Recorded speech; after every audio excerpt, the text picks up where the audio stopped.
While vacationing in Las Vegas, I took my wife, my daughter, my son in law, and our fairly new granddaughter to tour Zappos. Our story is entertaining and informative. I had arranged for a tour, and we were all rather interested and excited to visit Zappos after reading the book Delivering Happiness.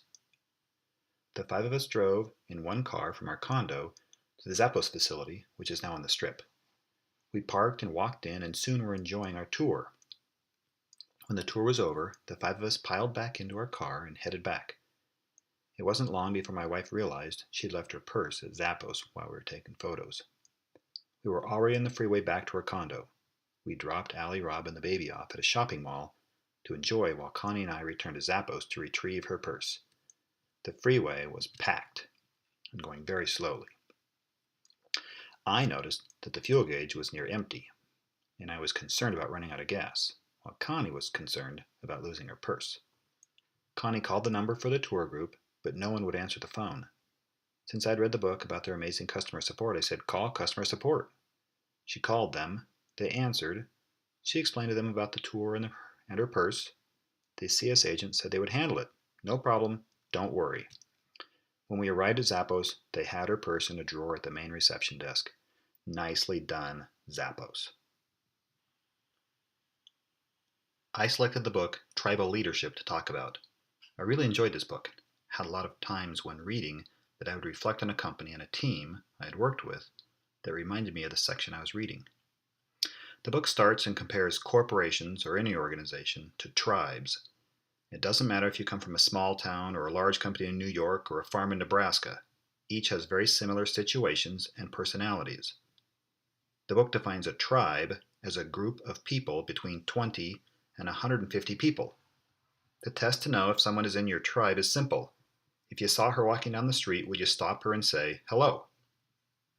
If so, then she is in your tribe. They are probably in your cell phone contact list and your email address book. Tribes are the basic building block of any large human effort, like earning a living. This makes them more important than teams, entire companies, and even superstar CEOs. Tribes determine how much work will get done and the quality of that work. There are tribal leaders.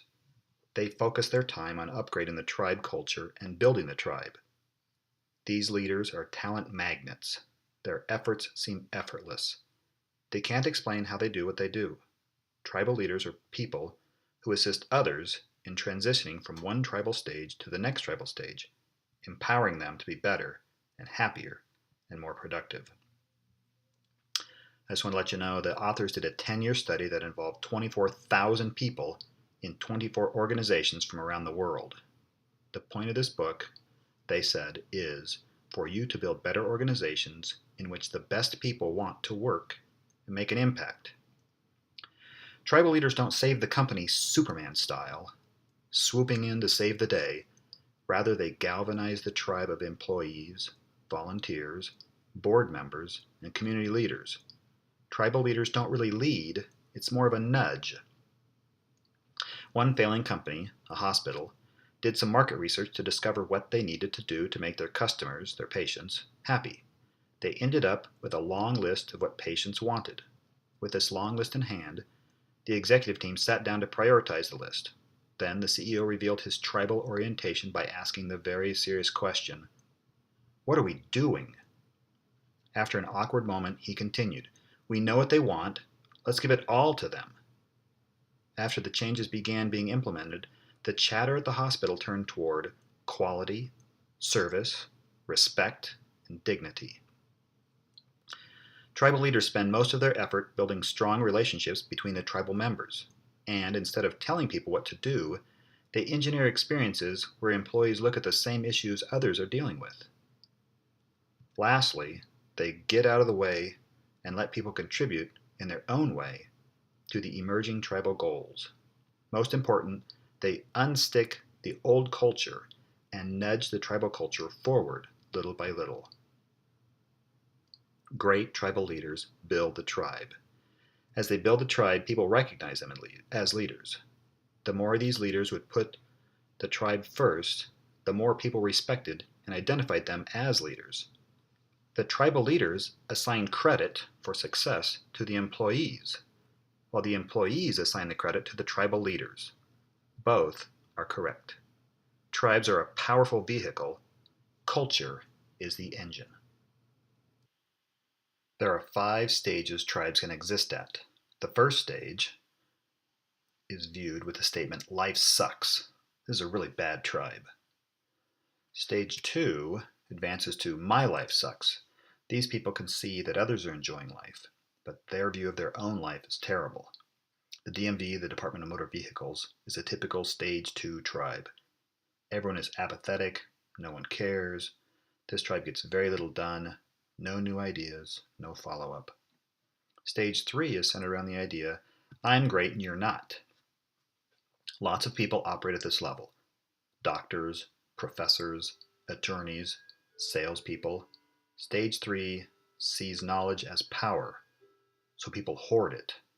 People at Stage 3 want to win, and winning is personal. The individual will outwork and outthink their competitors. Often people at this stage receive a hit from winning, so they tend to stay at this stage. Organizations at Stage 3 often feel dehumanizing. One person said, "I thought I was loved until I left. Now I don't even get a Christmas card from anyone." Like previous stages, no amount of team building will advance this group to the next stage. Stage 4 advances to the statement, "We're great," moving away from "I'm great." This is a huge jump. Stage 4 represents 22% of workplace tribal cultures. Fellow tribe members are excited when they bump into fellow tribe members. Everyone seems happy, inspired, and genuine. You can see it on their faces.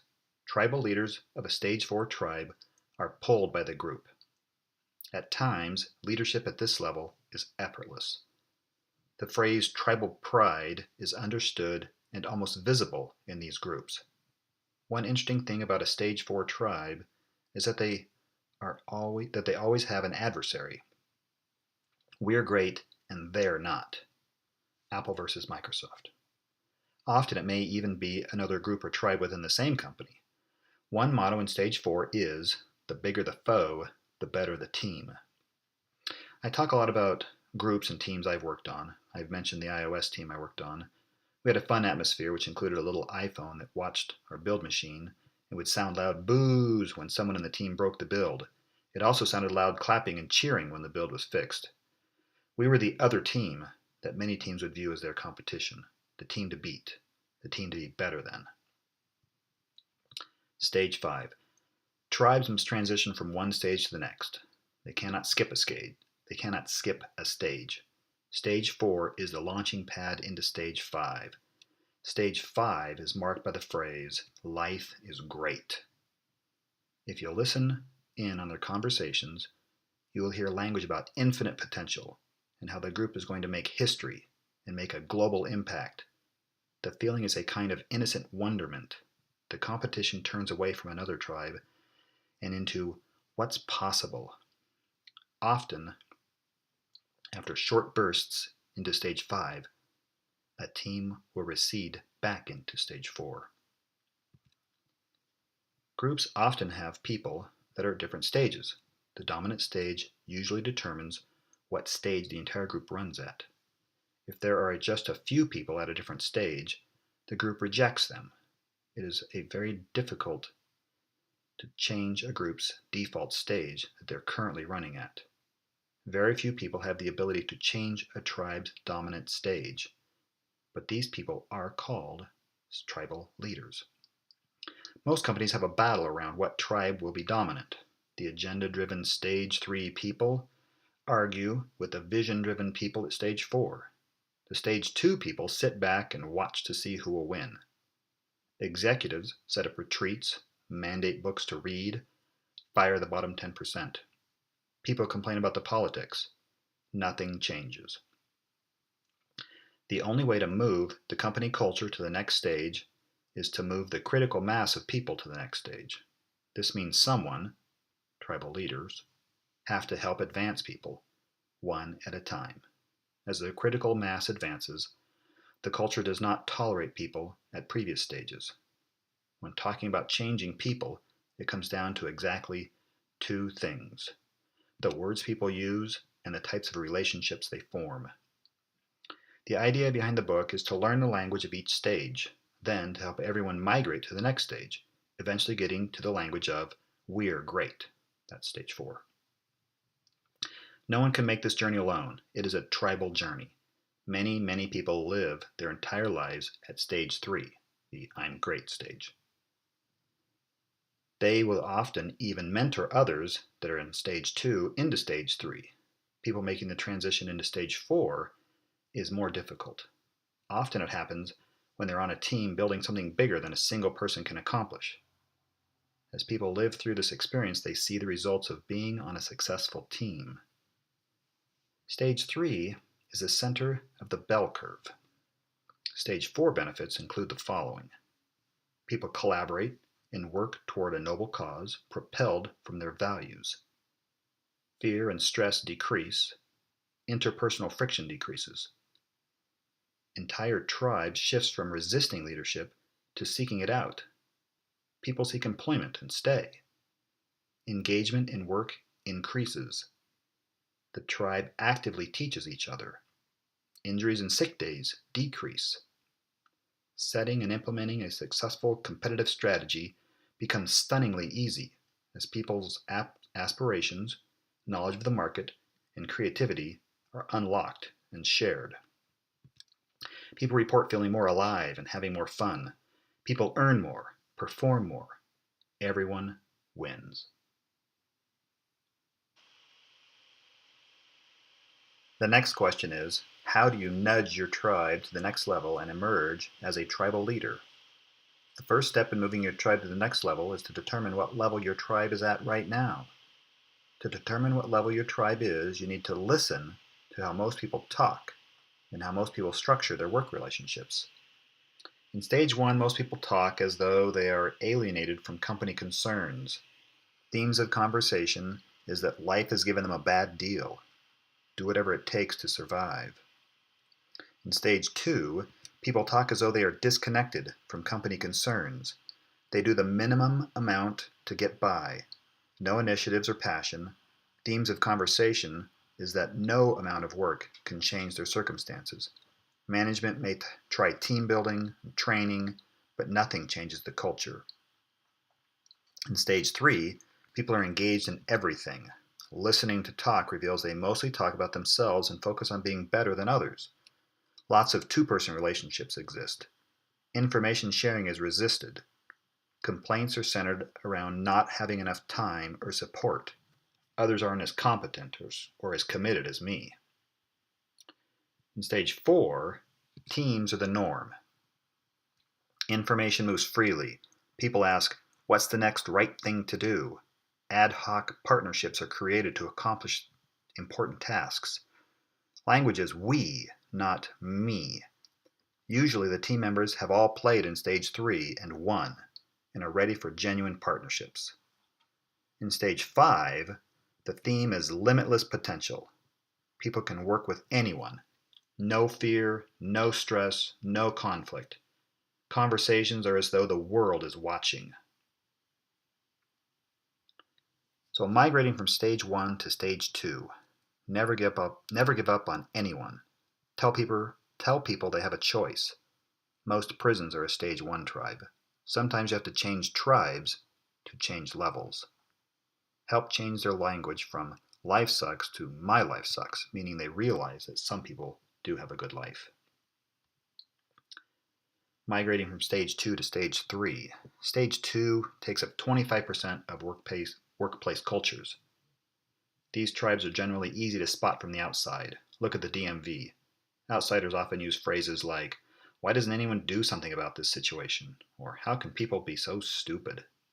People in stage 2 believe their destiny is not their own. We need to have zero tolerance for stage 1 behavior when you're in stage 2. If someone withdraws, go after them. We need to upgrade the culture. Don't attack conspiracy theories.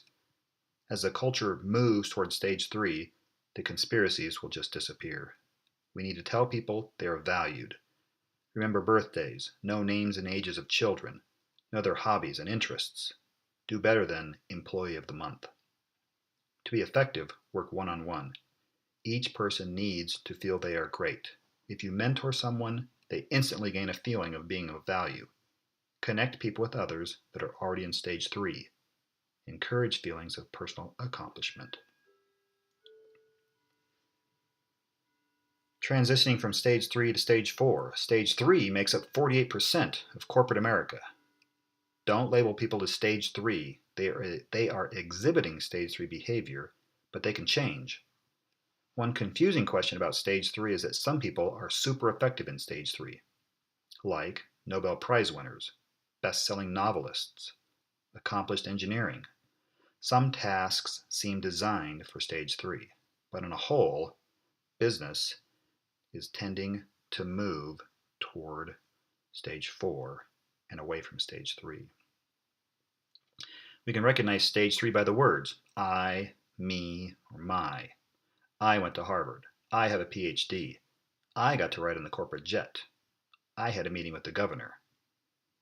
We need to not wait. Don't wait until X happens to start being the manager you want to be. Encourage mutual contribution. The more the person can accept help from others, the more he will see that help from others is not only helpful, but necessary to becoming a fully developed leader. Point out that we all have different gifts, and we want diversity in background, temperament, personality, IQ, and learning style. We need to point out the superior results of stage 4 tribes. They are compelling. Leaders need to know what counts in their stage 3 tribe so they can have credibility. We need to discover why someone is stuck in stage 3. Maybe they're addicted to achievement. Stage 3 people hoard information. Knowledge is power. Often people enforce two-person relationships, like make sure to carbon copy me on that email. Often people's identity is their accomplishments. Often stage 3 people use management, not leadership. When we begin to see people's insightful nature and unique gifts, they look like people worth developing, learning from, and leading. This perspective is our launching pad for the epiphanies that will bring us closer to stage 4, the zone of tribal leadership. We can tell when we are in stage 4 because we work less and get more done. We complain less about there's not enough time and no one is as good as me. We will actively form triads. We will communicate with more information and more often. There is this thing that happens to people as they discover stage 4. It is described as the turning point in someone's life. This is called the tribal leadership epiphany, often described by statements like, nothing that matters is personal. Stage 3 has no legacy. To win at stage 3 is to win small. I now see I have been a manipulator, not a leader. I see myself through others' eyes, and I don't like what I see. One guy, Tobias, learned that if he gave a name to the thing that was holding him back, then he could do something about it. He came up with working for versus working with. The language we use at stage 4 is similar to stage 3, except we start using team words. We go from I'm great because to we're great because. Often, people are so great at their job in stage 3 that they don't see stage 4. The epiphany doesn't happen. They love winning, being the Lone Ranger, riding into town to save the day, slaying the dragon. Everyone's singing, great job, we needed you. They don't realize they aren't making the impact they could. One statement from the book is very interesting about transitioning from stage 3 to stage 4. Quote, the real problem with stage 3 is that it cannot be fixed. It can only be abandoned. Saying, I will fix this situation is another form of stage 3. The epiphany often has goals like, the goal is to hang with friends and do things greater than any one of us could do alone. The goal of business is that we have fun and we are dead serious about it. It's even in our bylaws. Often professionals remember thoughts from long ago. Physicians remember they went to medical school to help people. Lawyers to protect people's rights. Professors to do for others what someone did for them, kindle the love of learning. The tribe leader has a set of concerns, a love for people, empathy for their problems, and putting the company before ego. Violating rules has consequences, and the tribal leader enforces them. Some quotes from the book. The first clean kill awakens the whole herd.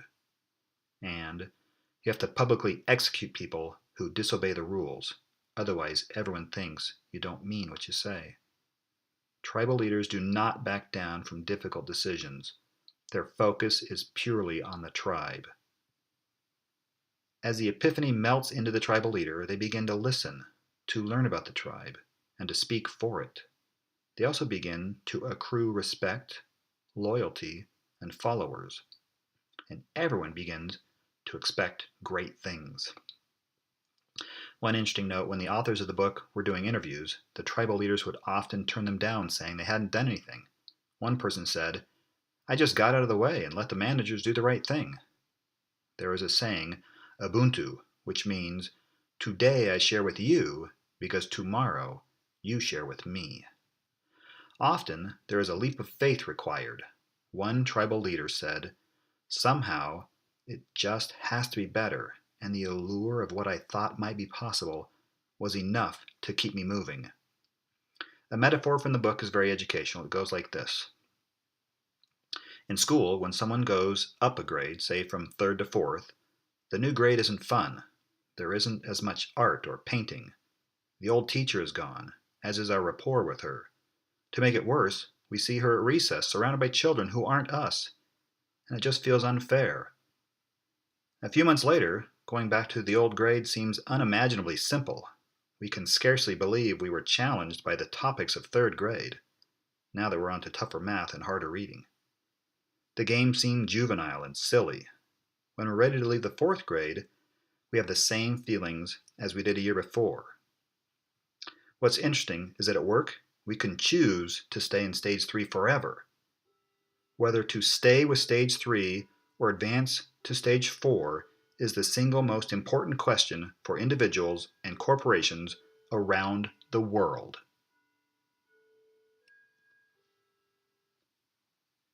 The book next talks about establishing tribal leadership. The feeling should be, we are all in it together. The relationships come before the business model, the tribe before the profits. It's not my tribe, but our tribe. It's more important to maintain the stage 4 culture than to win the next contract or hire the latest Stanford graduate. In typical stage 4 companies, everyone seems equal in discussions. New employees, seasoned veterans, and top people, all mixed together as though all play on the same soccer team. One company said, "If we were going to measure what makes a leader here, it would be to measure how nurturing people are."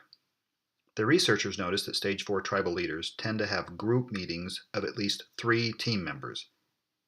They give credit and take blame, and support from the entire team during training. If you start with values, everything else will follow.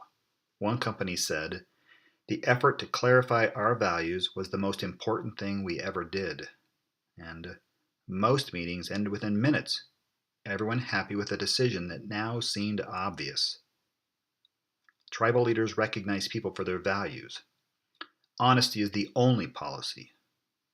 A core value is a principle without which life wouldn't be worth living.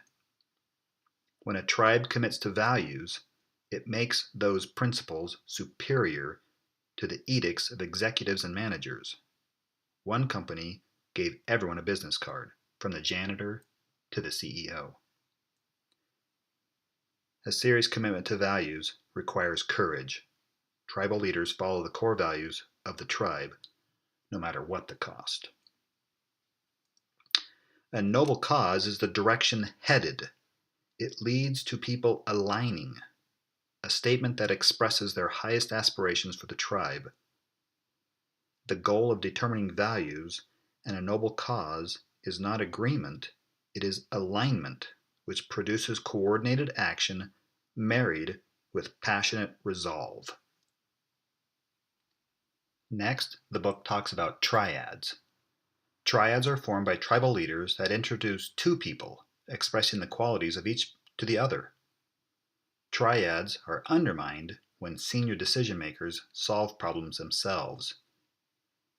In a triad, no one is ever slogging through a problem alone. We should often ask the question, what triads if built would solve this problem? Once people see the value in a group of 3, they often make 3 the minimum number for a meeting. Triads lead to a blurring of roles. At stage 3, trust is earned. At stage 4, people assume trust. Tribal relationships often survive the death of a strategy, even the death of an entire company. All companies have strategies flow down the corporate ladder. Tribes allow for strategies to cascade up. Stage 5 is the future of business. Moving to stage 5 becomes real when a group commits to a strategy that would have an impact on the entire world. The word miracle has become associated with organizations that operate with a stage 5 culture.